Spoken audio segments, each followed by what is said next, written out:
Chapter 73. The Death of Indrajit. Indrajit comforted his father. "Why should you worry when I am here alive?" he said, and gathered an army, and with it made another sortie.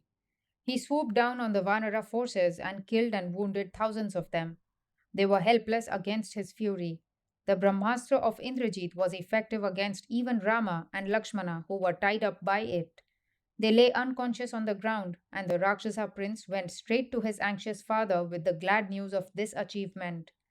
Vibhishana rallied the Vanara leaders who had scattered in all directions and put hope and courage into them. Jambavan, who was more dead than alive, moved slowly among the Vanaras, inquiring, "Is Hanuman alive?" "Yes, I am here," said Hanuman, and bowed low before Jambavan. "My son," said the old Vanara, "proceed northwards at once across the sea to the Himalaya range. Between the Rishabha and Kailasha peaks, there is the hill of herbs.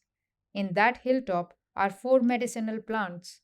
If you bring them here quickly, Rama and Lakshmana and the Vanara army will recover consciousness. Their wounds will be healed and they will fight again. Do this without loss of time. Only you can do this." Accordingly, Hanuman sprang up into the air and moved fast. He reached the hill described by the venerable Jambavan, and as he could not identify the plants, he carried the whole hill and returned with it to Lanka. Even with the approach of the Sanjeevi hill, Rama and Lakshmana and the Vanaras felt the dart slip off their bodies. Their wounds healed and they became strong and stood up. The battle was resumed. Taking counsel with Rama, Sugriva now chose a few Vanaras and ordered them to enter Lanka and set fire to the city. Towards midnight, they entered the city with torches. They attacked and overpowered the sentry and set fire to the palaces and turrets of Lanka. Houses in their thousands were reduced to ashes. The proud city was reduced to a mass of ruin. Valmiki describes this incident in detail. It reads very much like the destruction of cities in modern battles with which we are now familiar. Seeing Lanka being burnt down by the Vanaras, Ravana was furious and sent to the battlefield Kumbha and Nikumbha, the sons of Kumbhakarna, together with Yupaksha and other Rakshasa warriors. After another terrible battle, Kumbha was slain by Sugriva and Nikumbha by Hanuman. Makaraksha, son of Khara, who opposed Rama, fell to his fiery arrows. Many more mighty Rakshasas perished. Then, at the bidding of Ravana, Indrajit went once again to the battle. He rose into the sky and became invisible. Thus he fought again unseen by the Vanaras.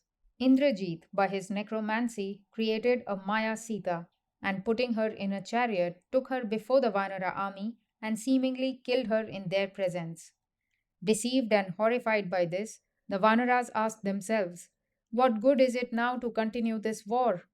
They left the field and went to Rama with the heart-rending news. As a result of this trick, Indrajit gained time to perform an Asuric sacrifice. Rama and Lakshmana, like the Vanara warriors, believed that Sita was dead and were lost in grief. They were completely bewildered and helpless when Vibhishana came and inquired what had happened. He listened to their story. Then he said, "You have been deceived. Never would Ravana allow Sita to be killed. This is only a trick of sorcery. Indrajit tries to defeat you through magic. Having given up all hope of achieving success by normal means, he has gone to perform an Asuric sacrifice of great power. If he completes it, we cannot vanquish him. We should therefore go and obstruct the sacrifice. Let Lakshmana go at once and mar Indrajit's purpose." Accepting this advice, Rama sent Lakshmana, who was accompanied by Hanuman and other Vanaras, besides Vibhishana.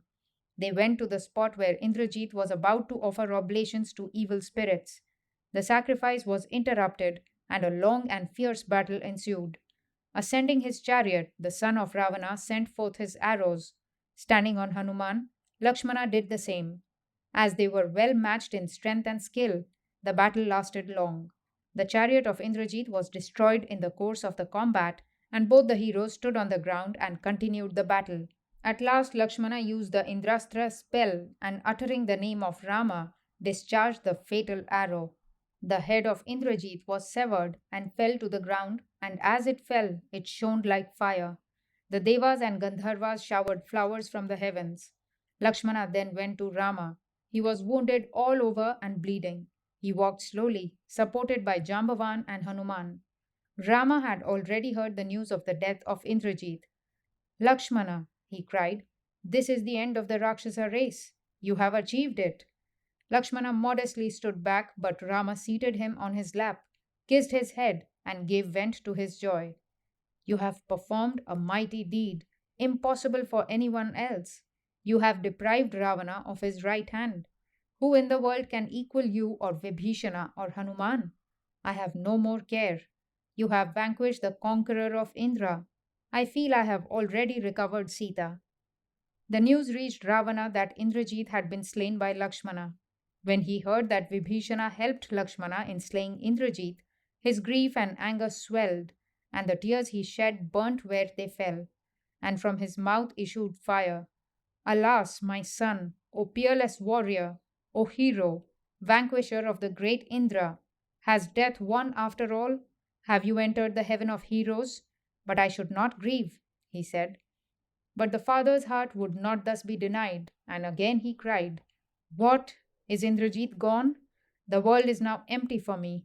O son, you have left your mother Mandodari and your dear wife, and myself heartbroken and disconsolate. Nothing remains to us now but revenge and despair. It is best to kill Sita, the cause of all this tragedy. My son killed the Maya Sita. Now I shall kill the real Sita herself. So saying, he rushed out, sword in hand, intending to do it.